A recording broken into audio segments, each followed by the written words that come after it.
Dollar ने रुपए को फिर ढेर कर दिया। इंटरबैंक में मुल्की तारीख की बुलंद तरीन सतह पर पहुंच गया। 23 रुपये 81 पैसे इजाफे के साथ 256 रुपये 75 पैसे पर जा पहुंचा। ओपन मार्केट में अमरीकी डॉलर 255 रुपये का हो गया। डॉलर की ताहाल इंटरबैंक में बुलंद तरीन कदर 239.94 पैसे 28 जुलाई 2022 को थी। स्टॉक मार्केट में कारोबार के दौरान तेजी, हार्डन इंडेक्स में 1100 से ज़ायद पॉइंट्स का इजाफा।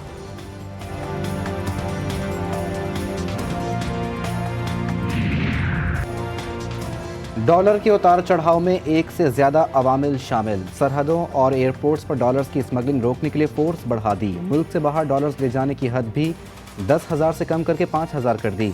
चेयरमैन FBR आसिम अहमद का तकरीब से खिताब, बोले नॉन फाइलर्स की बैंक ट्रांजैक्शन पर टैक्स लगाने से मुतालिक कोई फैसला नहीं हुआ।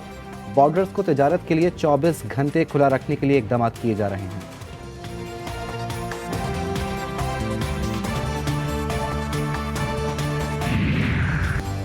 साबिक वज़ीर ख़जाना शौकत तरीन कहते हैं अवाम के लिए मुश्किल तरीन वक्त शुरू हो चुका। 75 साल महंगाई का रिकॉर्ड टूट जाएगा। मुज़म्मिल असलम ने खबरदार करते हुए कहा कि मईशत की ज़बूहाली सागदार का बरवक्त इक़दाम ना उठाना है। नई पेट्रोल की कीमत 250 रुपये से ऊपर होगी। बिजली और गैस की कीमतों का तयन 250 की कीमतों से होगा।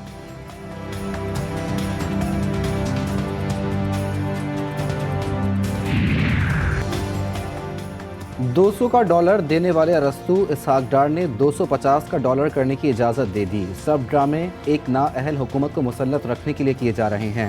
साबिक वज़ीर दाखिला शेख रशीद का ट्वीट, लिखा LC खुल नहीं रही, बैंकों में भौंचाल, लोग धक्के खा रहे हैं। जो ज़मीर बराए फ़रोख्त के नाम से हुक्मरान बनाए गए थे, उन्होंने मुल्क बराए फ़रोख्त के बोर्ड लगा दिए।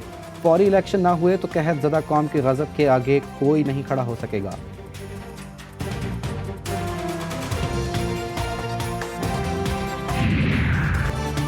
पाकिस्तान में बिजली की बंदिश और गैर मुल्की ज़र मुबादला की शदीद कमी से कारोबार का चलाना मुश्किल हो गया। पाकिस्तानी मईशत पर डूबने के खदशात मंडला रहे हैं। मारूफ बरतानवी जरीदे फाइनेंशियल टाइम्स की पाकिस्तान की मईशत पर रिपोर्ट, कहा गया पाकिस्तान की बंदरगाहों पर दरामदी अशिया से भरे कंटेनर जमा हो रहे हैं। बरामद कुनंदगान डॉलर हासिल करने में नाकामी की वजह से अदायगियां नहीं कर पा रहे। टेक्सटाइल समेत मुख्तलिफ फैक्ट्रीज में खाम माल की कमी और तवानाई के मसाइल की वजह से बंद हो रही हैं।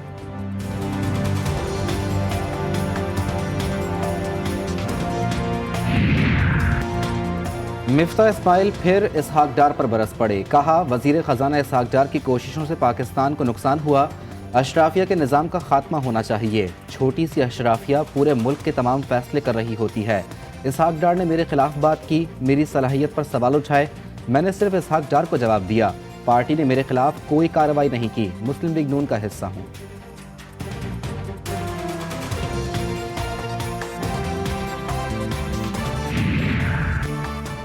मुल्क की बदलती सियासी सूरत हाल, वज़ीर-ए-आज़म शहबाज शरीफ की इत्तेहादियों से मुशावरत जारी।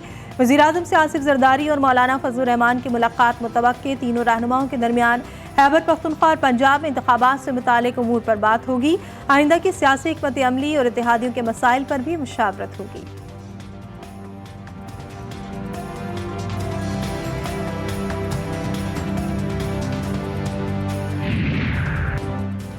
मुस्लिम लीग नून की सीनियर नायब सदर और चीफ ऑर्गेनाइजर मरियम नवाज वतन वापसी के लिए आज लंदन से उड़ान भरेंगी। दुबई में एक रोज़ क़याम के बाद हफ्ते की शाम लाहौर पहुंचेंगी। इंतखाबी मुहिम के साथ पार्टी को भी मुनज़्ज़म करेंगी। मरियम की वतन वापसी के लिए नून लीग की तैयारियां मुकम्मल। शहर को इस्तकबालिया बैनर्स, पोस्टर्स और पार्टी परचमों से सजाने का सिलसिला जारी।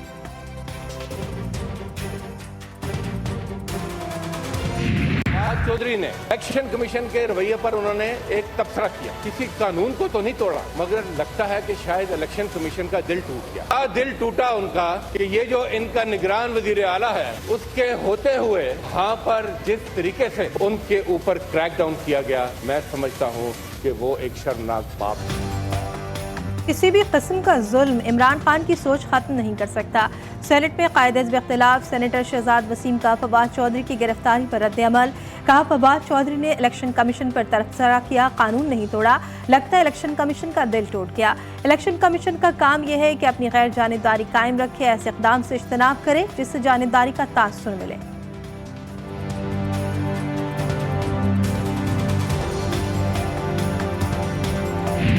खैबर पख्तूनख्वा में निगरां हुकूमत की तश्कील मुकम्मल, 15 रुकनी निगरां काबीना कायम। नोटिफिकेशन जारी। अब्दुल हलीम कसूरिया, मसूद शाह, हामिद शाह, सावल नज़ीर निगरां काबीना में शामिल। बख्त नवाज, फजल इलाही, अदनान जलील और शफीउल्लाह खान भी निगरां काबीना का हिस्सा। हल्फ बर्दारी की तकरीब आज होने का इम्कान।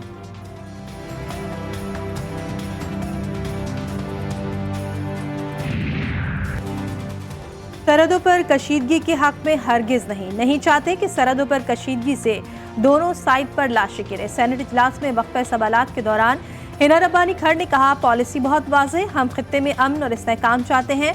सियासत के बजाय रियासती पॉलिसी को अपनाना होगा। पाकिस्तान में अक़लियतों को मजहबी तहफ़्फ़ुज़ हासिल, भारत में अक़लियतों के साथ बहुत बुरा सलूक हो रहा है।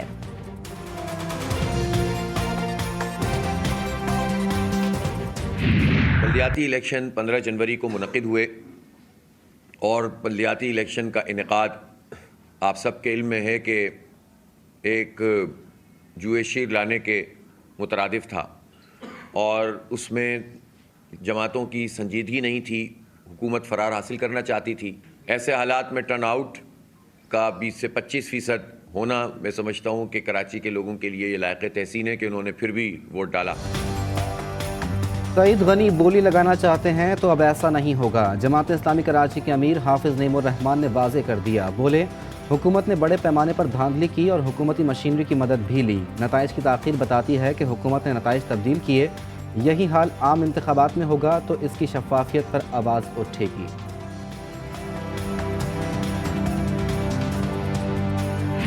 ये जो इलेक्शन है ये जाली इलेक्शन है। हम सुप्रीम कोर्ट में भी जा रहे हैं, हम इलेक्शन कमीशन में भी जा रहे हैं और हम लोगों के साथ हम रोड पर भी आ रहे हैं। हम इस शहर के हुकूक पर डाका डालने नहीं देंगे। आज तो जो हालात हैं हम तो एजिटेट करेंगे, हम तो रोडों पर आएंगे। कराची के लोग तो तैयार हैं, हमें बोल रहे हैं कि भाई ये हमें हमारा हक छीन लिया गया। इस इलेक्शन को नल एंड वॉइड करार दिया जाए। ये इलेक्शन सब ने कह दिया जाली इलेक्शन है। जीतने वाले, लड़ने वाले खुद कह रहे हैं कि इलेक्शन दोबारा कराया जाए। रियासत खामोश, कोई सिंध हुकूमत को रोकने वाला नहीं। शहरी इलाकों की आबादी को कम गिना जा रहा है। हम शहरी हुकूक पर डाका डालने नहीं देंगे। MKM के रहनुमा मुस्तफ़ा कमाल की मीडिया से गुफ्तगू। बोले, ये जाली इलेक्शन है, हम इसको नहीं मानते। 53 सीटें कम हैं तो इलेक्शन कैसे हो गया। कराची के हालात के तनाजुर में सड़कों पर आएंगे।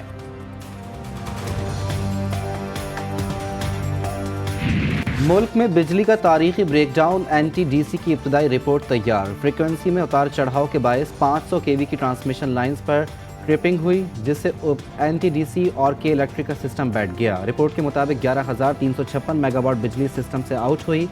ब्रेकडाउन से पहले सिस्टम की फ्रिक्वेंसी 50 मेगाहर्ट्ज़ थी, जो अचानक बढ़कर 57 मेगाहर्ट्ज़ तक पहुँच गई। बुनियादी फॉल्ट गुद्दू ट्रांसमिशन लाइनों में हुआ।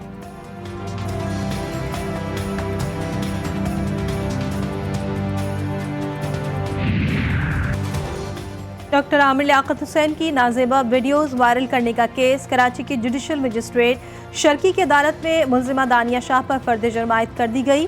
मुलजिमा का सेहत जुर्म से इनकार। अदालत ने केस के गवाहान को 2 फरवरी को तलब कर लिया।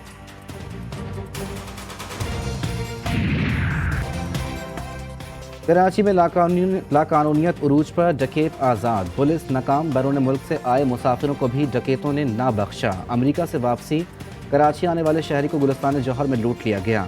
डकैत गाड़ी का ताक़ुब करते हुए आए और असलहे के जोर पर मोबाइल फ़ोन, लैपटॉप, नकदी, सफरी बैग और दीगर सामान लूट कर ले गए।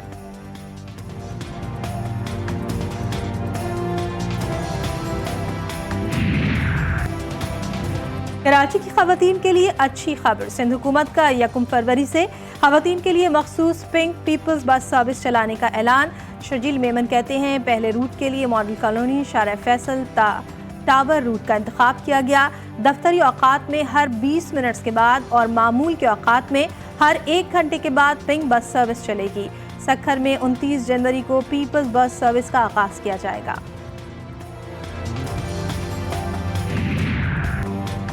पाकिस्तान के कप्तान बाबर आजम का एक और एजाज, मुसलसल दूसरी मरतबा ICC one day cricketer of the year करार। 2022 में 9 एक रोज़ा मैचेस में 84.87 की औसत से 679 रन स्कोर किए। 3 सेंचुरीज और 5 निस सेंचुरी शामिल। पाकिस्तान क्रिकेट बोर्ड की सोशल मीडिया पर बाबर आजम को one day cricketer of the year बनने पर मुबारकबाद। पेशावर के नादार और बेसहारा बच्चों ने यूनिवर्सिटी के तलबा को पीछे छोड़ दिया। रंगीत वेलफेयर ऑर्गेनाइजेशन में जेर तरबियत स्ट्रीट चिल्ड्रन की बनाई गई रंगारंग तस्वीरों की नुमाइश, शुरा हैरान रह गए।